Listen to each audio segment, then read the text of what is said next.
gentlemen, welcome to the main event.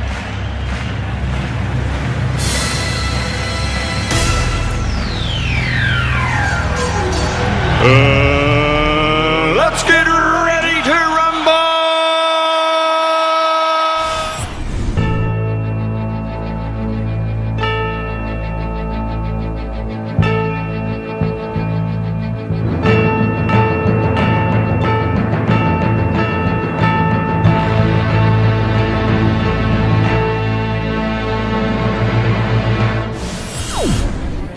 Hey, y'all, make some noise if you think the Earth is flat! Make some noise if the Earth is flat! Make some noise! If you think NASA's full of shit, make some noise! Make some noise if you think the Earth is flat! Make some noise if you think NASA's full of shit! Make some noise if you think the Earth is flat! Make some noise if you think NASA's full of shit! If you think the Earth is flat, make some noise! If you think NASA is full of shit, make some noise! If you know damn well no one ever walked on the moon! Oh, this just got real, y'all.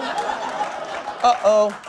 I'm gonna tell you, looks like we've got ourselves a code red science emergency. So I'm gonna have to do something I rarely do. I gotta hit the science panic button. Science Emergency Defense Program initiated. Science Emergency Defense Program initiated. Oh my God. Science Emergency Defense Program initiated.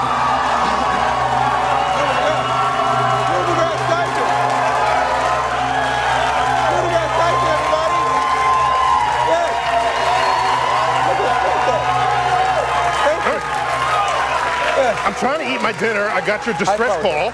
Is everything okay? No, Neil, everything is not okay. This BS about the Earth being flat is getting out of control. Can you please help us? Hold my sandwich. Oh, sure. Okay. Sorry. Here, you take that. Here. You want? Oh my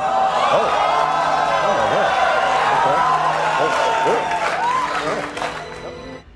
Put your coat back on, Grandpa. Nobody wants to see your saggy old man tits or your bulging belly full of undigested GMO sandwiches.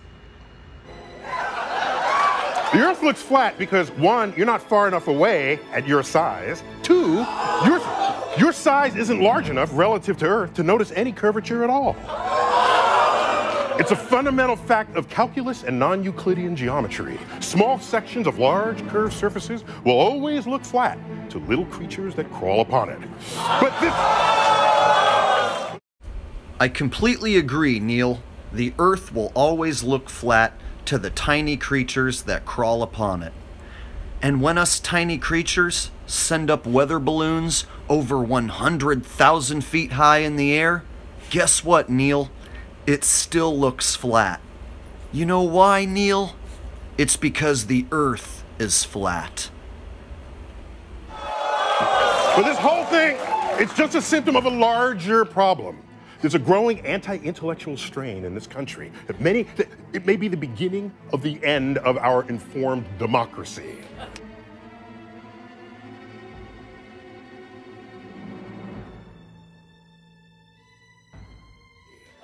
Of course, in a free society, you can and should think whatever you want. And if you want to think the world is flat, go right ahead. But if you think the world is flat and you have influence over others, as would successful rappers or even presidential candidates, then being wrong becomes being harmful to the health, the wealth, and the security of our citizenry. Discovery and exploration got us out of the caves, and each generation benefits from what previous generations have learned. Isaac Newton, my man, said, if I have seen farther than others, it's by standing on the shoulders of giants. I get an amen. Woo. I get an amen. Woo. I get an amen. Woo. I get an amen. Woo.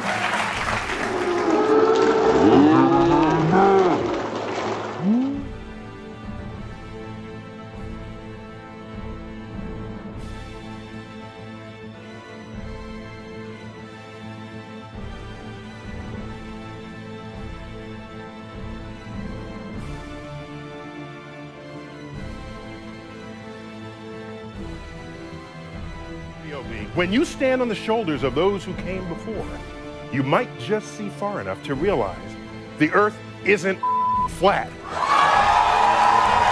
And by the way, this is called gravity.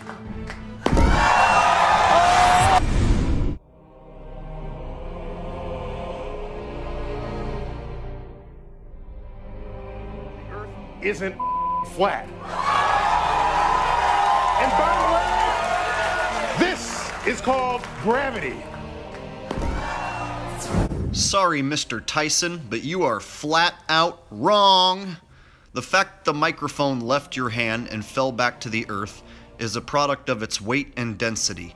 The microphone is more dense than the air in which surrounds it, so therefore it fell back to the earth. Much like if you were to jump off of a building, you would fall to the earth because your body weight is more dense than the air in which surrounds it. At the same time, you can take a tiny magnet and overpower this magical, mythological force of gravity. You see all these metal objects that should be falling towards the center of the earth? They're actually being overpowered by a tiny magnet.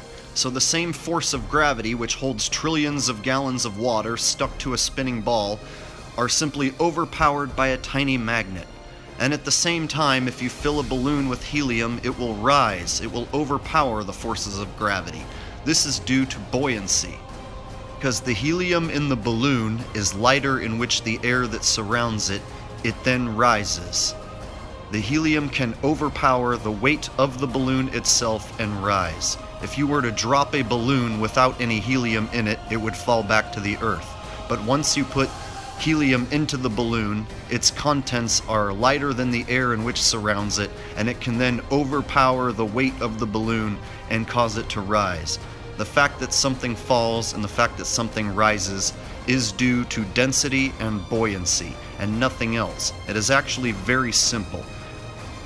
Whereas gravity causes objects to fall towards its supposed center of the earth. The fact that the center of the earth has never been proven causes the entire concept of gravity to fall apart, as the deepest any humans have ever dug down is in fact only 8 miles deep. Being we have only dug down 8 miles deep, we have never reached any theoretical core, and therefore the core is just that, simply a theory. Thus, if the molten core has never been proven to exist, then that means the center of the earth has also not been proven to exist.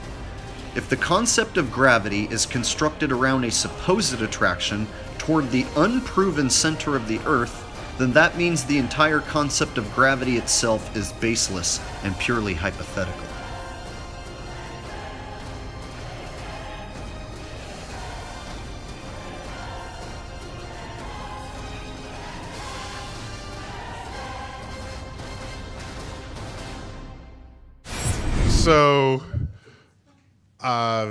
So you spin, when you spin pizza dough, it kind of flattens out. Yeah.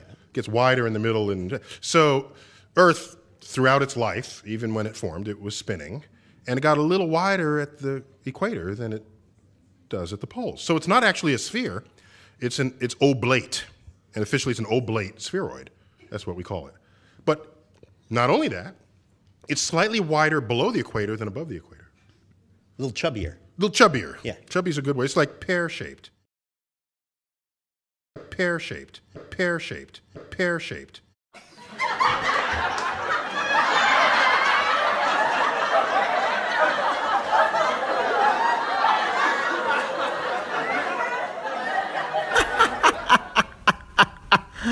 Really, Neil? Pear-shaped, huh? Pear-shaped. Bulging. I don't see any bulges. I don't see any pear-shapedness, do you?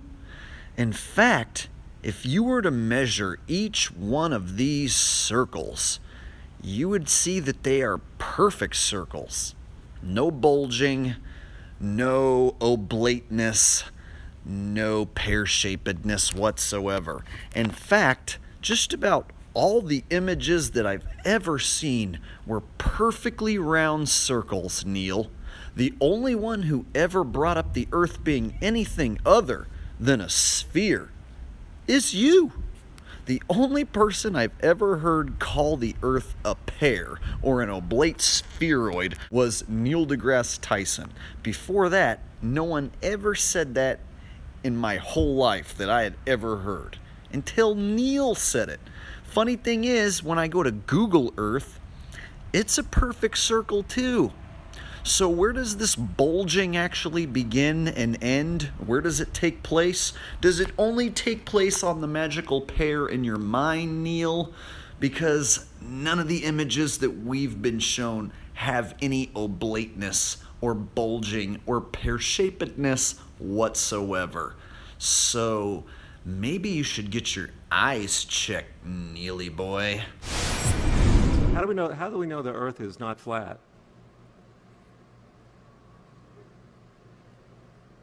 We don't. It's flat. Okay. Glad we established that. Yeah, I see what you did there. You told everybody the truth. You know it's flat. I know it's flat. He asked you if it's flat, and you told him it's flat. Now you're going to do that thing where you say you're just kidding and that the Earth is actually round because you're a professional actor. But you and I both know it's flat, and that's why you just told everybody the truth in plain sight that it's flat, because it's flat. So, no, here it is. If you are small, as we are as humans, and that is the entirety of your, and that is the source of your understanding of the world in which you live, then of course the world looks flat.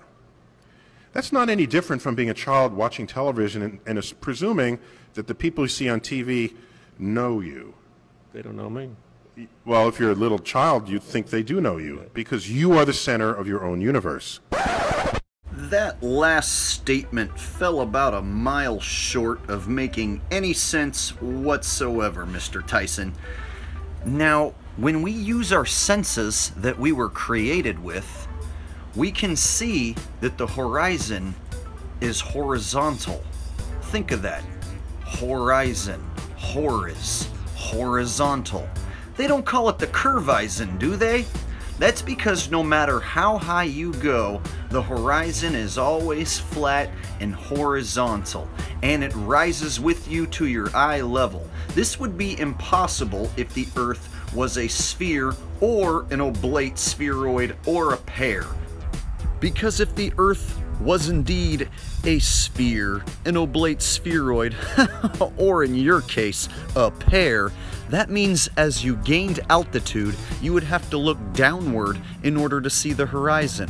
However, this does not match our everyday experiences. If we were to get in a hot air balloon together, Neil, and we were to go up there, the horizon would be flat and level. Hey, speaking of level, have you ever been to the ocean, the sea?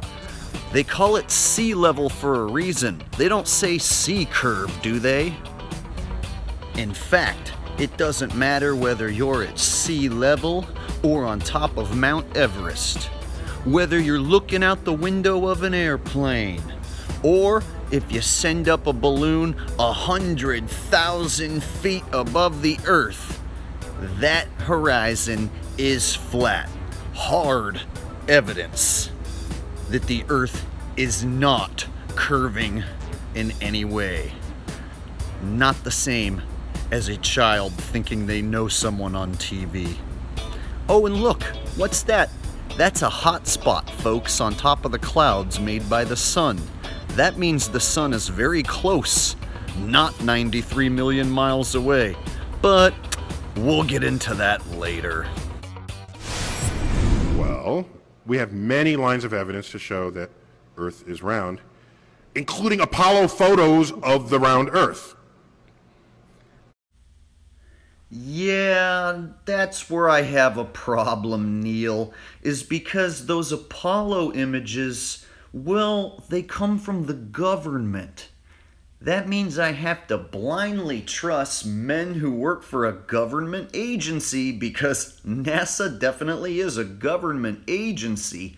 I have to trust the government agents who supply us with these images that these are actually authentic.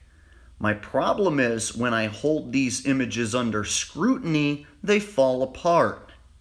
For instance, if we were to look at these Apollo images of the Earth from the moon, many of them depict the Earth as being a tiny ball. Just like the moon is just a tiny ball from here on Earth, right? But isn't the Earth said to be much larger than the moon? They say the Earth is way bigger than the moon, right? Like in this NASA image of the dark side of the moon, we see a comparison of the Earth being much larger.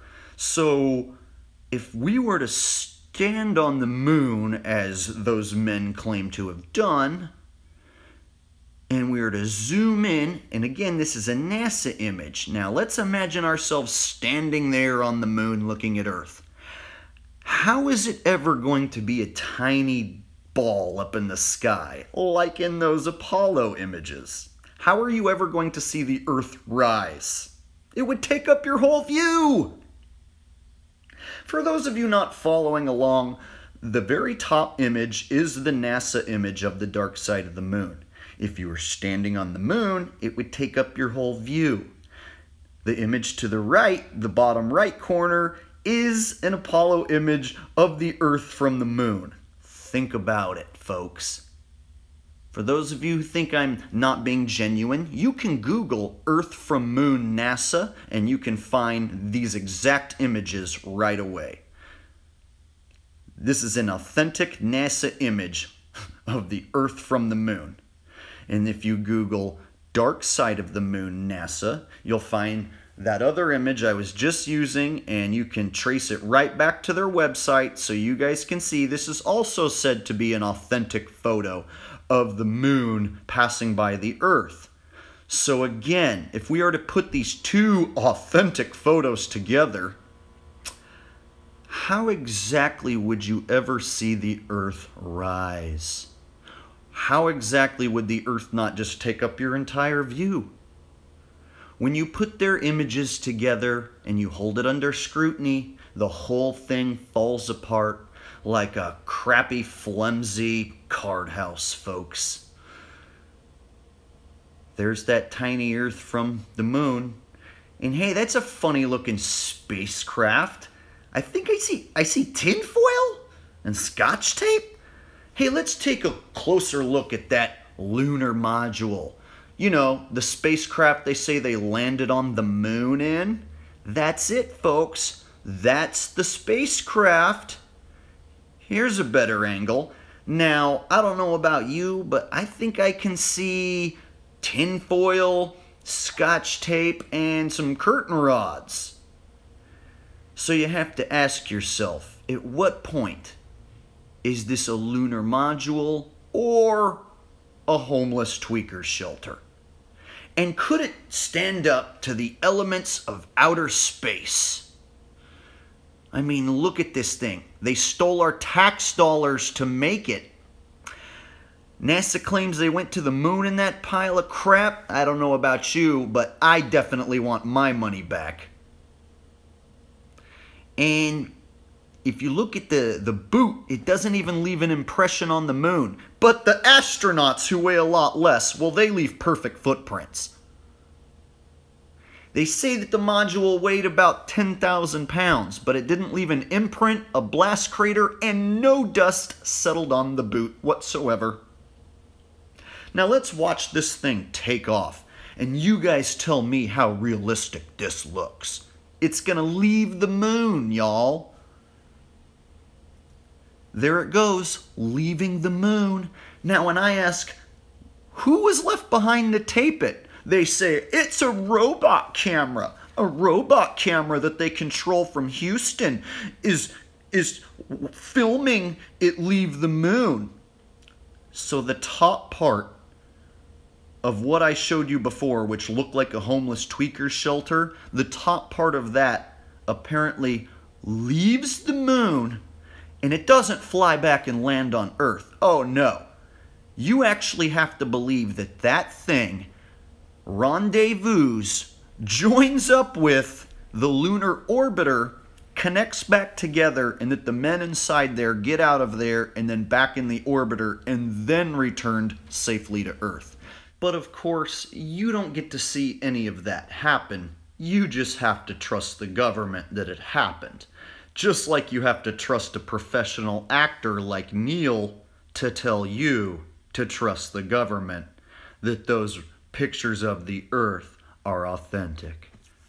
The only reason I reference that, of course, is you got into kind of a battle on Twitter about that a while back, earlier this year. Yeah, it wasn't a fair battle when you know you're right and you know the other person is just completely regressed in their thinking. You're right, Neil. You're so far outmatched. This ain't even a contest. I got to do other things to keep myself occupied. Because I can't lose with the truth on my side. So, and I would have left it alone, because I don't have time for this, until I saw him saying, I use physics and math to show that Earth is flat. Not, those are fighting words. Okay, if he says he's invoking physics and math, let me see where he claimed to do so. All right, Neil, we'll start with the math, and then we'll work our way to the physics. Now, if the Earth were indeed a ball 25,000 miles in circumference, that would mean that it would have to curve at 8 inches per mile when you square the mile. Now, if we are to do this math, it's very simple. The first mile, you would just do 1 times 1 times 8. That would give you 8 inches of curvature drop in your first mile. Now, your second mile, you would go 2 times 2 times 8, which would equal 32 inches. Then you would divide by 12 to convert to feet once you have your inches figured out. Now, if we are to look at Lake Pontchartrain Bridge in Louisiana, it's 23.8 miles long. Now, for a ball 25,000 miles in circumference, this bridge would have to have 377 feet of curvature drop in it. However, it's flat and level and no curve is anywhere to be seen. Go to Louisiana and drive across it yourself. You'll see it's totally flat. Now to physics. The natural physics and mechanics of water is to find and maintain its level. And if you were to ever try and measure any curvature on any body of water whatsoever, you would find that there isn't any. Curvature cannot be measured.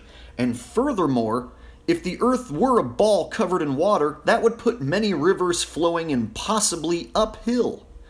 Now, if you look at the Great Lakes system profile on a flat Earth, it makes perfect sense. Now, on a ball Earth, each one of these sections would have to be curving in order to make the ball.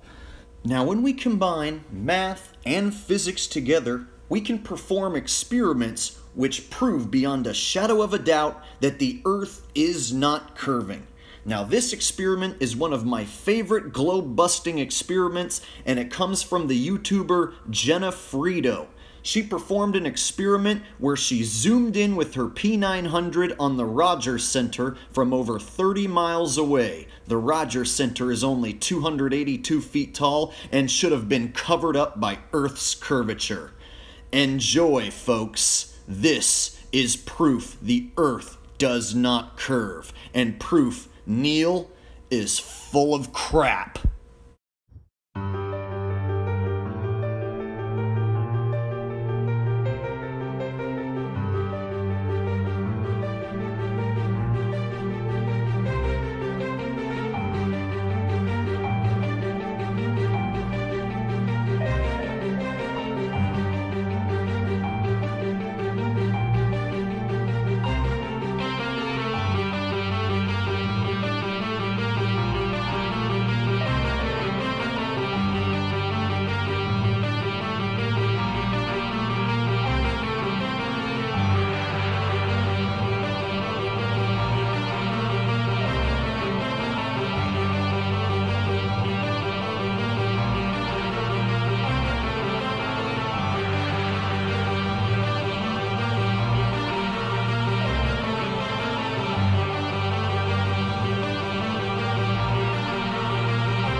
There it is. We can clearly see the Rogers Center from 30 miles away, and the Rogers Center is only 282 feet tall. I want to thank Jenna Fredo for performing this experiment. You debunked the globe, Jenna. Congratulations. So how do we know the Earth is not flat?